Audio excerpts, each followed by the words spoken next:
Welcome to the CLB Forge podcast. This is the show to help equip you and your church for mission, ministry, and multiplying disciples. Here are your hosts, Pastor Mike Natal and Dr. Ryan Nilsson. Welcome to episode 43. We are happy to have two fine, upstanding gentlemen, good-looking guys on the show today, Beau and Mike. And the first time that I met Beau and Mike was at, it was called Youth Convention. Now it's called Elevate. And we have to make sure that we're branding things appropriately. So Elevate, and they were the MCs there, and our kids in the youth group, shout out Messiah Lutheran Church, Underwood, Minnesota. They talked about you guys MCing for like years after Youth Convention. I mean, they were just so enthralled, and it was great because it gave them the opportunity to connect and to engage. And then the transition into the worship team, they were already like sucked in to what was going on. And so that's really what I appreciated about you guys. And so as we were going through the podcast, I was like, man, we should definitely get some individuals on to talk about reaching out to youth and appropriate ways in order to do it. And as I was thinking about that, the two of you guys immediately popped into my brain, not only because I just want to have fun with you guys on this recording as we make fun of Ryan, but because you guys really engage kids in a way that is so important for other individuals who are working with youth to be able to incorporate. And so as we're going through this idea of, mission, ministry, and multiplying disciples, we're realizing that a great way of multiplying disciples is through engagement. And you guys are engaging youth in impactful ways so that the door is opened in order to share the gospel, which is tremendous. So that's the whole hook of why I really wanted you guys here. And now Ryan's going to do a sweet bio intro for you guys. Real quick, sorry. Jordan and Christopher are great at what they're doing now at convention. Me and Michael have received hate mail. Why are you stopping? And I'm like, hey, we got to go out on top. So there you go. I would agree. Definitely go out while make people want more. It's that Seinfeld thing. That's the George Costanza thing, right? Yeah. Where he's like, Costanza, and then he like backs out the door. So yeah, totally. Hey, before Ryan gets to your bios, which one do you guys like better? Star Wars, Star Trek? Wars. Ooh. Sorry, Ryan. I know. I'm sorry. What did you say? Star Wars or Star Trek? Oh. I'm gonna have to go with Star Wars. Also. Boom. Now cry through those bios, Ryan. Okay. He's gonna make something up bad. Yeah, okay. We just Man, I don't have to make anything up about you guys. Right. All right. Here's our two guests. Michael Titterness says he is 34 years young, though his back thinks he's 67. Show. Yep. Nice. And is married to his lovely wife, Bethany, for 5 years. They have a 6-month-old boy, Simon. Michael has a bachelor's degree in psychology and a master's degree in clinical mental health counseling from Northwest University. Michael worked in youth ministry from 2003 until stepping down in 2018 to begin his master's degree. He served as the youth director at Word of Life, LB Church in Marysville, Washington, and at Praise Christian Fellowship in Barkampsett, Connecticut. Woo, woo. BGF. It's right. We got to work together, and it was wonderful.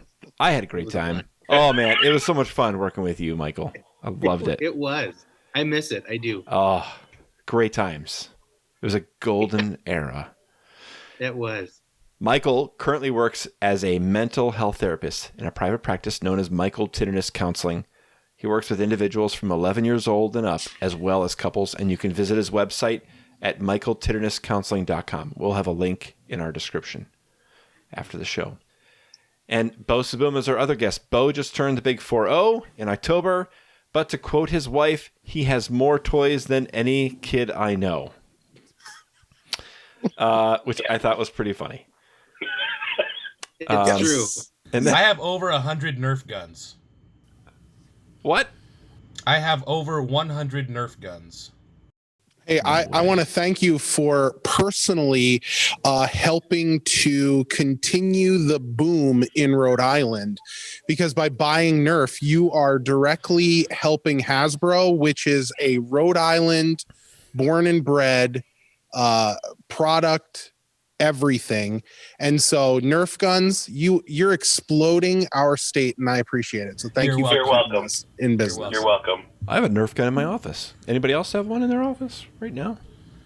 Nice. Okay. All right. All right. So now I got to read this next line word for word. Because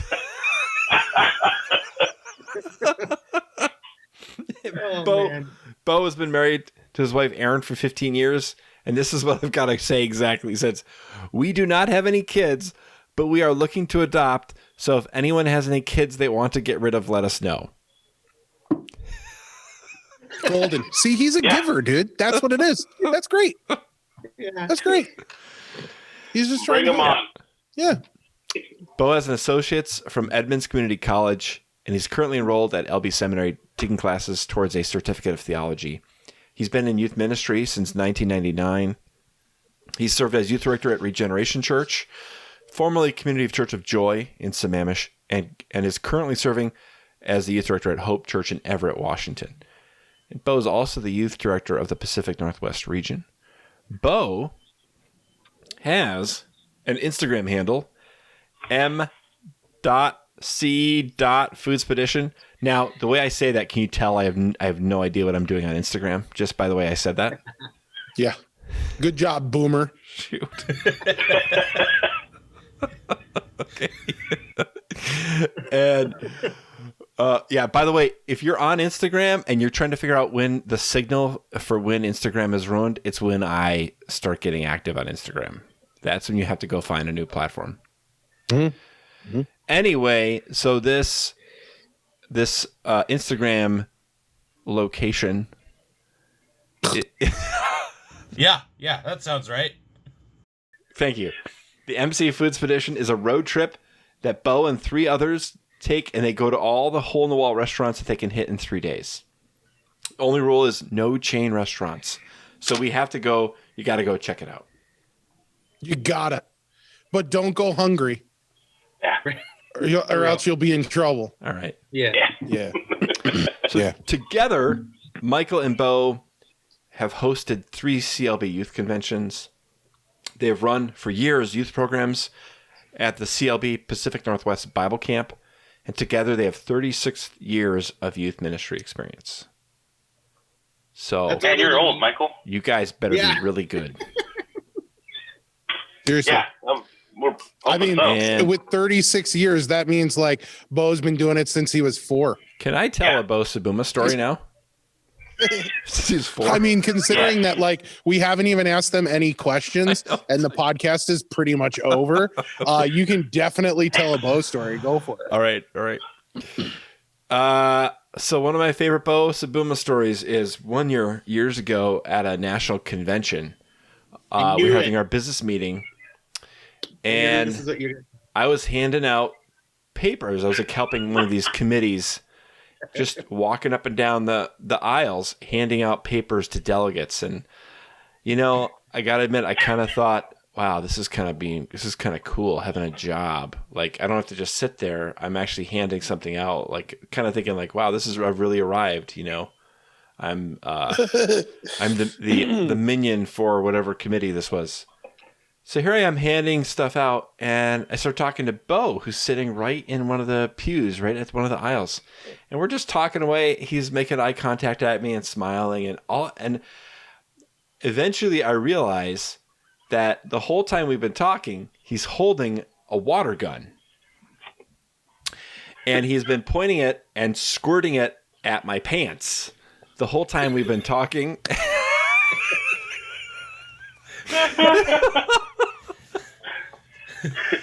And so that was I actually just laughed. It was very, very funny. My squirt gun's name was the Delegate.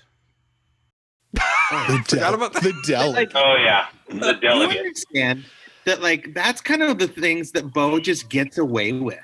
Like, I really think that if I would have done that, like, I mean, maybe to you, I didn't know you at the time, but like, I feel like I wouldn't have the leeway that Beau has in situations like that. Like, it probably looked like you peed your pants, and it was just funny. Like, Beau brings a water gun into the church.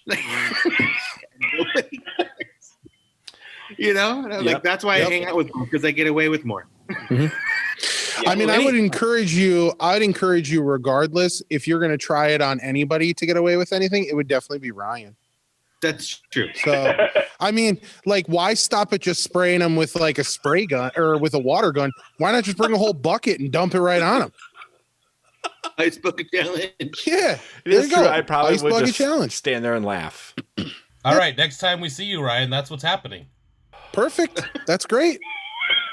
Actually, I That's somehow good. You'll never know see that's it coming. exactly true. That's exactly. Oh, it's going to be so good. And I hope that it's while we're recording a podcast too. Like, we're doing a live recording of a podcast, and like Beau comes out of nowhere with a bucket of water and just douses Ryan. You realize this will happen. No, Oh, this will. So Yeah. good. Yeah. So good. All right. So, Better get insurance on your stuff. Because I know, like, it's just a matter of time now. oh, it's so good. Yeah, you are. And it's going to All go right, so- right on the mixer and all the equipment. Just get insurance. You'll be fine. See, they're trying to help us out. It's all good. Yeah. All right. So, our listeners, we want to welcome Beau Sibuma, Michael Titterness. Thank you guys for being here. I'm wondering if we can ask you guys a couple questions. My first question is, can you tell us, and maybe you guys want to, like, I don't know if you practiced ahead of time or if you just want to, like, rocks, paper, scissors to see who's going to go first or whatever. So here we go. Can you guys tell me about a person in your life who's had a big impact on your discipleship journey? Why was this person so special, and what did they do to impact your lives? Probably shouldn't say a story about me and Mike. It just kind of looks bad, you know. You think of someone else. Yeah. Okay. Michael, you can go first because your back's older than mine. Oh, okay. Love it. Yeah. So go ahead. Well, I mean, this question was hard to pick just one, because I think so many people at different times speak into my life, have spoken into my life and encouraged me. And I mean, I would say though, Brian Dixon probably, and Jay Price and Ryan Nielsen. Just the people that helped me kind of find my passion for service and ministry and in youth group and just that kind of thing. They just taught me, you know, so many things about myself as a leader, about myself as a servant, myself as a follower of Christ, and ways to just trust and rely on God's guidance and care through any specific situation, regardless of whether it was church related or just in my personal life, you know. So I guess, yeah. I chose 3, so beat that, Beau. Ooh, shots fired, baby. I think Michael's winning 3-0. Always. And not only is it 3-0, but it like counts as extra people because he shouted out Ryan. Like, give me a break here, dude. I'm gonna go with. The Father, the Son, and the Holy Spirit. How about that? Get it. Oh, Get it. Oh. Full answer. That's right. I'm done. Just kidding. Oh, and Ryan Nielsen. Yeah. But not on the same level right. as the Trinity, No, like- though. So Yes. Trinity. Ryan. He's in here somewhere. Yeah, you win Yeah. with the Trinity. That's the one. That's the winning ticket right there. Yeah. Sorry, this is your last podcast now. Forever. It's good. You've won. All right. So for me, I had to think about it, and probably one of the biggest impacts on me was Adam Jensen, who's the pastor at Maple Park right now, senior pastor. He was one of my youth pastors when I was in Marysville. He was always down to do whatever with us. He would, he'd pick us up And he'd be like, what do you want to do today? We'd go eat. We'd go to the mountains. We'd go hiking. We'd go shooting. We'd go fishing. There was one time that we made a video about finding Bigfoot in one of the parks in Marysville at night. It was great. I think he still has it if you want to call him up. But yeah, I mean, we just had a blast with him. And that was something that turned me into like, what do I want to do with my life? I've had all these other dreams and things I wanted to do, but youth ministry was really like, this guy Adam, he just comes and hangs out with us, and then he talks to us about God. And I was like, I want to do that. I want to have the most Nerf guns in the world. So, but yeah, he just, he'd come over to my house, he'd hang out with my family. He was always around. And so something like that made me want to become a youth pastor or youth director. Being able to hang out with kids and teach them about God, in all at the same time. Like part of our food expedition that we do, I just hang out, and it's youth kids. It's not like me and my buddies. It's me and my youth kids. They thought up of this idea, and I'm like, dude, I'll drive you around and eat. I'm cool with that. And so being able to drive around and talk about God and talk about their life and just get to know them really, really well, that's something that, what Adam did with us, that I was like, I want to do that. And that's awesome. Yeah, I mean, some of Jesus's most impactful interactions with other people was when he was reclining and eating. I'm just saying. I'm good at that. Michael, can you go back? Can you tell us a little bit about Brian Dixon and about how, I think we may have missed this before, but like, tell us a little bit about how he had an impact on you. Well, he was the one that kind of saw, like he was my the first one that really saw that leadership capability in me. Like he gave me a chance to be a leader when I was kind of coming out of an area in life that wasn't probably a perfect candidate for a leader. And so he kind of saw that in me and just kind of, brought me into the fold and, recognized that I had that kind of attitude and personality and just something to give to his ministry towards youth, because he was the youth pastor at the time at Word of Life. And I knew him from before because we all went to camp together. And so I just kind of went and checked it out. I hadn't been back to since Adam Jensen left. He left my senior year. So I just hadn't come back, but I went back and, me and Brian just got to talking, and he just, after a few months, just kind of was like, hey, what would you think about being a leader? And then after I was a leader, he, kind of worked with me and talked with me about just kind of what I can offer and what God can use me for in this ministry, and help me to recognize God's calling in my life and how God can use my skills, and, just kind of really pulled me out of just this passive Christian into a more engaged Christian that, can actually give something, use my gifts to help others and invest in these kids' lives. And then a lot of those, and then he helped me get my first job as a youth pastor, which was at PCF, at Praise Christian Fellowship. Like he was, instrumental in that. Where is that? Gave me that. Florida. Oh, Florida. Okay, good. No, in Connecticut. But yeah, so he just was really instrumental in that, and just kind of helping me find that I really did have a passion for helping youth and serving in that capacity. So, man, that's awesome. Love it. So our next question for you guys, and my guess is this probably ties into this pretty naturally. How did you each first get involved with youth ministry? How'd you get started? For me, I'm just going because my beard's longer now. Nice. But yeah, I grew up in Marysville, just like 7 houses and a field down from Word of Life in Marysville. Now there's 9 houses, no more field. But I'd go there, and me and my dad, we would butt heads a lot. We were both stubborn. We were the same person. And so I would go to the church looking for something to do. There was always something going on every day through the week, except Friday and Saturday, but everything, there'd be something going on. Human video, youth group, master's feast, something to go to. And so I would put myself in that all the time just to get away from my dad. And then as I started going to youth group more, I just was like, well, first I went there because my buddy told me that there was food and girls, and I really was into that. And so after I got to listening more, like, oh, it's changing from food and girls to Jesus and food and girls.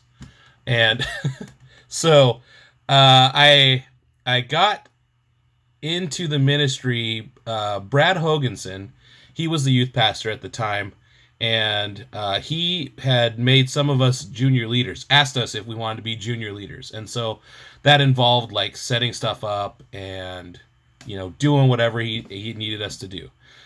We would start doing, VBS help. We volunteer. I would volunteer for everything just because I didn't want to be at home. And so then that's when I started, listening more and helping out more and finally figuring out like about my junior year is when I was like, oh, I want to be like Adam. I want to be a youth pastor. This is great. So that's how I got into ministry. Okay. My mom would flip out if she knew you were calling me Mike right now. I'm sorry, Michael's turn. Sorry, as one Michael to another. His mom has yelled at people for calling him Mike, and I've been there. It's canonized because it's literally in a podcast that's going to be in. So we might have to edit that out, Ryan, in order to save my life. Leaving it. Like after you gave me such a hard time for like how well you know Michael Titterness and what a fool I am to try to explain something about his life to you. I'm gonna show your mom. Gonna show her. I'm not gonna show her. You show her, Beau. She likes you better sometimes. Oh, I can't wait. I hope she reaches out to me. We will literally have her as like an intro guest into one of our Just Ryan and Mike podcasts of her just chewing me out. I would love it. That would be great. Yeah, she's chewed out bosses. She's chewed out teachers. She's chewed out. I'm like, Mom. Anyways, we haven't had any listener voicemail yet that we've played. We did. Yeah, the Keith Waldrich one. Well, I don't think we played it yet. Oh, we haven't? Oh, gosh. All right. Yeah. That could work. Okay. Just bringing us back.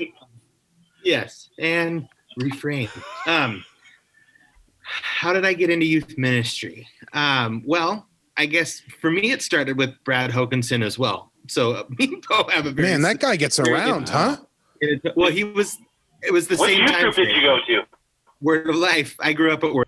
Hey, me too. Right. But did you guys meet each other when you were there at the same time at the same place? Probably. Who knows? I don't know. He was just the loud guy in the back. I was actually Michael's older brother's friend, and we didn't like Michael because he was the younger brother. So we would always make him go away and do stuff, but then his older brother moved away, and now I have to be friends with Michael. Oh, have to. Yeah, right. Yeah. Yikes. So I think that Ryan, as part of his doctorate, is like certified in grief counseling and reconciliation. So if we want to change this podcast into like grief counseling and reconciliation, we totally can. Well, I think Michael's the therapist. He's the trained therapist. Perfect. Yeah. You and Ryan and Michael can talk, and Mike, Natal, and me will go eat. Perfect. Sign me up. Right. Now, all right. So anyway, Michael, tell us about how you got into anything constructive yet. No, because everyone keeps cutting them off. It's like I'm a child all over again, Beau. Yeah, go outside. Okay, so yeah, it was one time I hated our kids program at church when I was like, it was called Journey at the time, and I hated it. I went once, and I was like, I walked in the room, looked around, I was like, nope. It just was like not gonna work. And so my parents had to go somewhere for a night, and it was a youth group night, and there was no one to watch me. So they asked Brad if they could just leave me at youth group with my brother and my sister, which they were thrilled with, I'm sure. And so I got to hang out with the youth group kids when I was like 6 years old, and like just seeing, yeah. And so, and they were all so awesome. Like they made sure I was included in the games. They actually treated me like I was a youth kid, and the leaders, you know, like treated me like I was a youth kid, and Brad treated me like, I mean, it was just probably one of my most favorite and treasured experiences of all time. Sure. But since then, like youth group was just always like, that was what I was going to do. I didn't go to the children's program ever again, but I waited until youth group when I was 6th grade, you know, I went, and then every time the youth group did something, I was there. I was always involved. I didn't play sports. I didn't do, you know, anything like that, because church was so too important for me. And as I grew up, even when I walked away from my faith for a little bit and walked away from the church, I always still felt like when Wednesdays rolled around that it was youth group night. Like every once in a while I'd be like, I gotta go to church, but no, and then when I came back in kind of into the fold and kind of woke up from my craziness, I was like, well, I'm going to check out youth group. We have a new youth leader. I'm going to go check it out. And then I went in and, you know, kind of just hung out a little bit and got that fire and that passion back, I guess. And it just kind of never went away for several years. And I still miss it, right? Like I don't do youth work anymore, and because my schedule doesn't allow, but I do miss it. Like I think back to like, oh, that'd be a good youth event, or that'd be a good youth game, you know, if I find something. So it's always, ever since I was like 6, I've just always loved youth group, and I really had a hard time letting go for a lot of years. So yeah, it's still in your DNA. Yeah, and I don't think it ever leaves. Like if that's what you're called to, I don't think that ever goes away. You're always constantly thinking about that. So it's actually kind of fitting that we're recording today on, just to make sure that I have the date right. Today is December 15th. It's kind of fitting that we're recording on December 15th, because today podcast with Nick Olson dropped, and we talked all about ministering to Gen Zers. And so our next question kind of ties in with talking to Nick. So as you guys have gone through youth ministry, you've had an interesting opportunity to minister to 2 different age groups.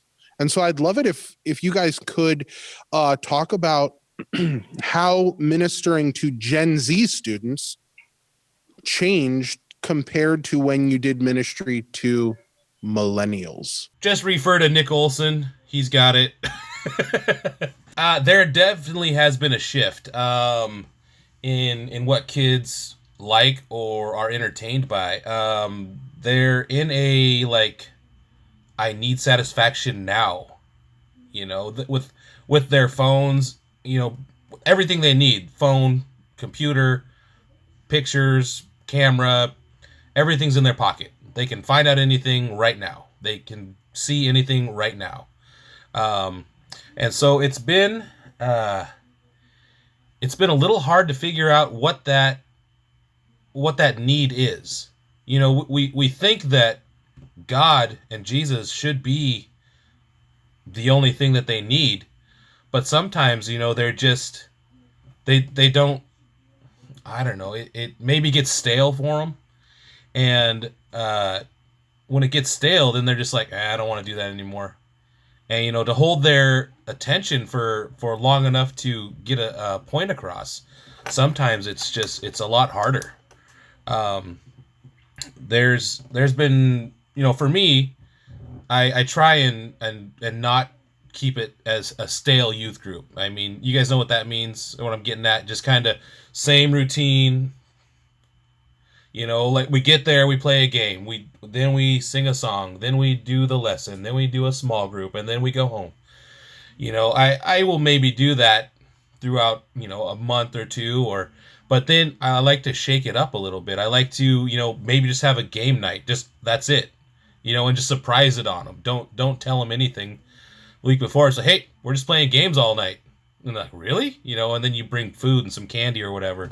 Or, hey, we're going out to get ice cream, and I have it in the budget for outings. And I'm like, I'm paying for ice cream. Let's go.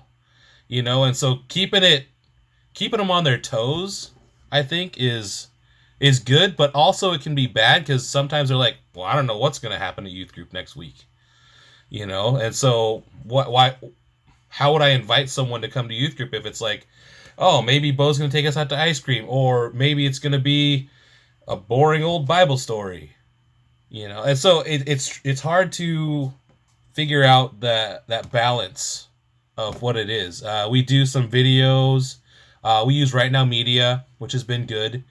I also I'll bring in elders, other people from the church to do some talks.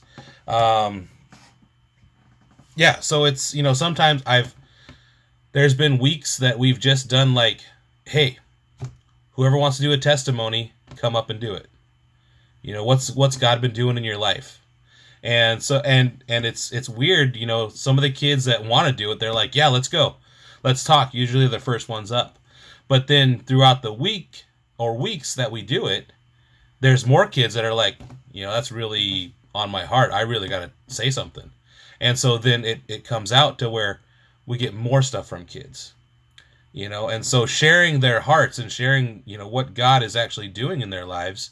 I think that's something that has turned into, at least for my youth group, something really good, because then the kids get to know each other more, even kids that maybe just come for once or twice that week or even the year, maybe, they hear some story about something that's happening with the kid. And then it's like, oh man, I'm dealing with the same stuff. And so I think it's all the same thing, but just trying to figure out how to keep their attention more the Gen Zs. Well, we've got the two of you here with us. We have a lot of we'll have listeners that are I shouldn't say we'll have a lot. I don't know. Maybe a couple of our listeners are in youth ministry. And I'd love to know, what advice do you have for youth ministry leaders and their team members, how they can be effective disciple makers with their students? As I think about the way that Brian and Brad prepared you guys and led you and equipped you, what's some counsel if you're having a cup of coffee with some new youth leaders and some new team members? What are some of the little bits of wisdom? Like they want to just do a great job and disciple their students that they love and care for. What's some of the guidance you might give them to get them started? Well, for starters, I'd say make sure that you have your own discipleship, whatever that may, somebody that is, or your walk and your discipleship is strong. Your discipleship game is strong. That's what I'm trying to say. Yeah. You need to be prepared first before you can then turn around and try to, engage and disciple others. But then, really just investing, just showing as a leader and in that role that you are showing an interest in caring for this individual that's sitting in front of you and caring about their life, understanding who they are, what their struggles are, what they're, even if that struggle is something that every child or every teen goes through, that struggle is new and fresh for them. And that's something that they're not used to, and so even if you're hearing this for the 30-something time, it's still fresh, and showing them that you can sit and care about them and then listen to their struggles and then turn it around and say, okay, well, let's see what Jesus has to say. Let's see what the Bible has to say. And, let's see how God can speak to us in this area of our life or in this struggle, and that kind of teaches that when there's anything that comes up, go to the scriptures, go to see what God has to say, or reach out to somebody who can help guide you in that direction, that can kind of show you some insights, right? Just basically for me, it was always the investment. It was the people being able to see what I was going through, and that didn't define me, but that, how can God use you with that? Let's see what scripture has to say about where your life is right now. And how can we use that to, glorify the kingdom. Totally. Yeah, that's great. Yeah, I'm just gonna echo what Michael said. Being invested in kids, or having the leaders talk to them, get them their phone numbers, get them whatever social media they're on. Yeah. Ryan, do you know what Snapchat is, Ryan?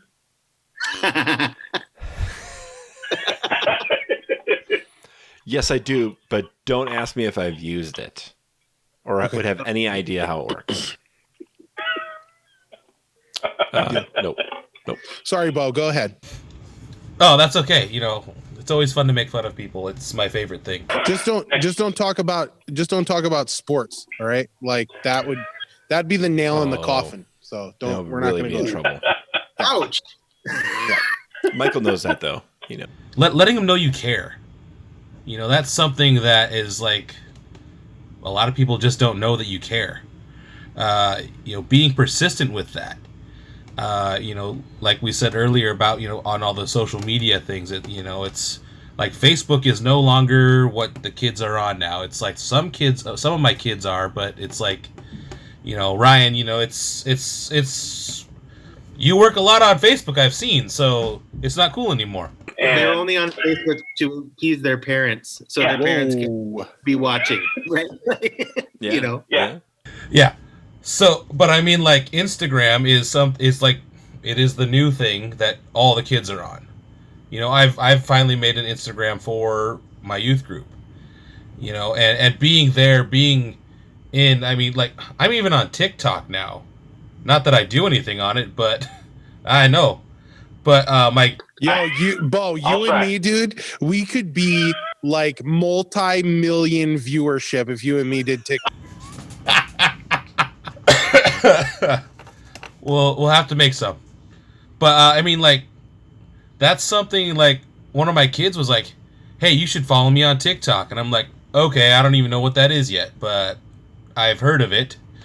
And so we started talking about that, and like even just the likes on their videos, that they know you're there, they know you're watching, they know you're listening, they know you're hearing, they know you want to be in their lives. I think that's just like one of the biggest things. And then also to teach the truth, be able, like Michael said, discipleship, be able to teach, walk the walk. You have to know what you're talking about. So, do some studying, be in the Bible, be in the Word, be praying to God. And this will have, some kind of impact on their life. Whether, I still have youth kids that have stopped going to youth group. Well, they're not youth kids anymore, but when they were youth kids, they stayed until like 10th grade, and then they started playing sports, started getting into other stuff, but they still call me and they're like, "Hey, can you come help me with this?" Or, "Hey, you want to go to lunch?" Or, "Hey, you want to hang out?" And it's like cool to see that, and it's like, okay, I had some kind of impact on them, whether it be, just talking to them every day or calling them or, going to lunch with them or whatever, just hanging out. And that's something that I think is really hard for this time right now that we're in, with not being able to go and see people and hang out with people. That's something that is, I've said on different webinars and stuff that we've done, to reach out, to get those fringe kids, talk to them, even if it's just like, "Hey, what's up?" And how's your day, or how's your week, or, how's your mom? I don't know, just something out there. Those are fantastic descriptors for people to kind of latch onto. So if they're thinking about youth ministry, that is great things for them to adopt. My last question for you guys is going to be towards those other individuals who are listening to us that are church leaders. So how would you guys encourage church leaders to bless their youth ministry leaders and teams? Like, how can church leadership encourage youth leaders? Just support. You know, we need it. We can't do it ourselves. You know, that's why I've asked people to help me to be leaders in the youth group. I can't do youth group myself. I can't do youth ministry myself. That's why I've asked, people, hey, can you help me with this? And sometimes it's hard to get support from like small churches. You might be the pastor and and then that's it. That's all the support that's there. I think maybe having the leaders of the church encourage others to support the youth ministry. We've had people come help that don't have kids, but they love youth, which has been great. So I guess the support would be one. Money, youth budgets. That's something that is hard to do if you don't have any money. Make a budget item, a line item in your budget for that. Here's some money for the youth. However that works in your church, that would be awesome. Because the kids are the future. They're gonna grow up in church and they're gonna see what they're gonna do. Be plugged in somewhere. That's why I have some of my elders come and talk. Is like, usually it's like, what do you do here at the church? You can be a trustee. You can, rake leaves. You can be an elder. You can be a janitor. You can be a volunteer leader for Sunday school. Just the encouragement of the elders to come and talk to the kids is cool too. Communication, talk to your leaders frequently. That's something where it's like, if you don't know what they're doing and they don't know what you're doing, then no one's going to know what anyone's doing. Did anyone hear Whitney Houston start ranging in the background? Did you know children are future?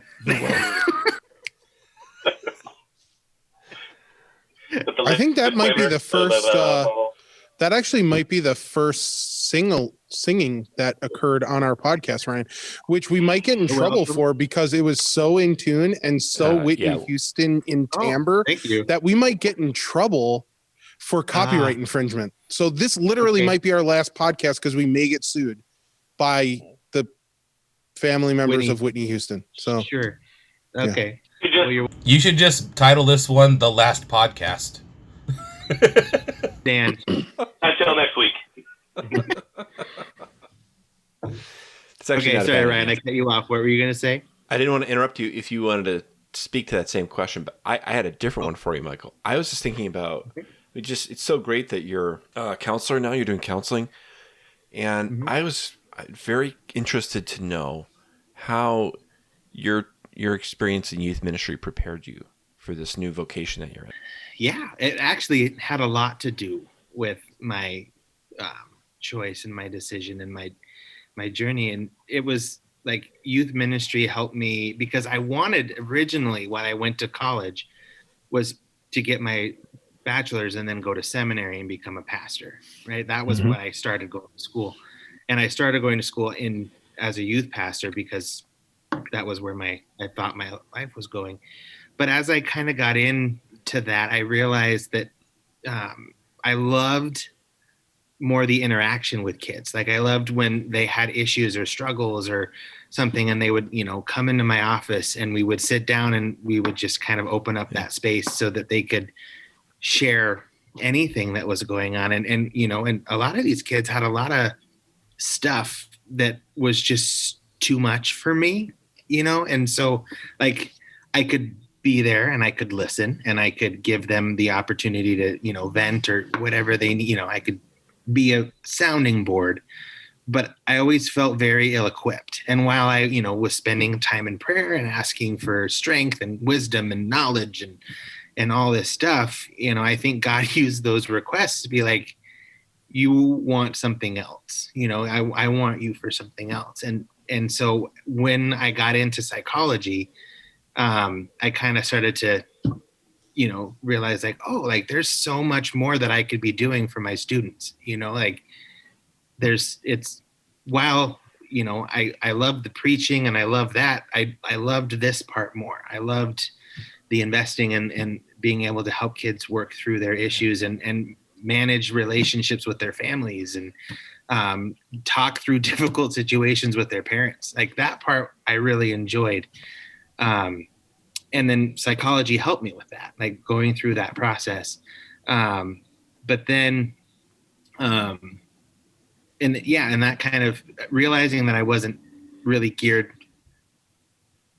Youth ministry helped me recognize I wasn't really meant for the pastoral role in like, that sort of sense. Like I was more wanting the like family pastor role, like the counseling pastor role where I could still, have that pastoral and give a message every once in a while if the Lord led me to do that, but also help families work through situations and help kids and individuals work through that sort of thing. Wow. Yeah. So that was a very roundabout answer, but does that make sense?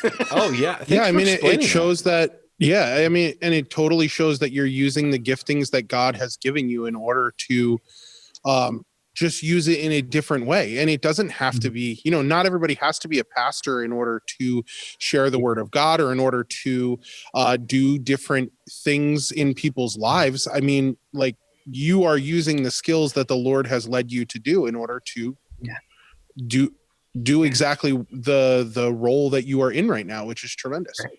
Yeah, absolutely. 100%. It's such a needed special vocation. Yeah. In absolutely God's kingdom and man, it's just so God bless you, Michael. When you were talking like I love this, I love this, I love this, all I could think was I love hitting kids with dodgeballs.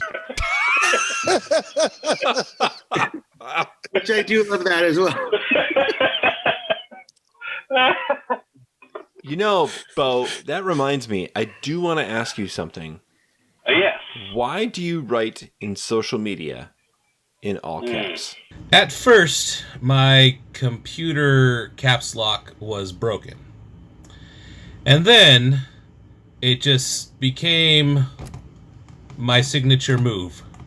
And now my wife asked me that one time and I had said, it's because I'm a very loud person. And she was like, yes, you are.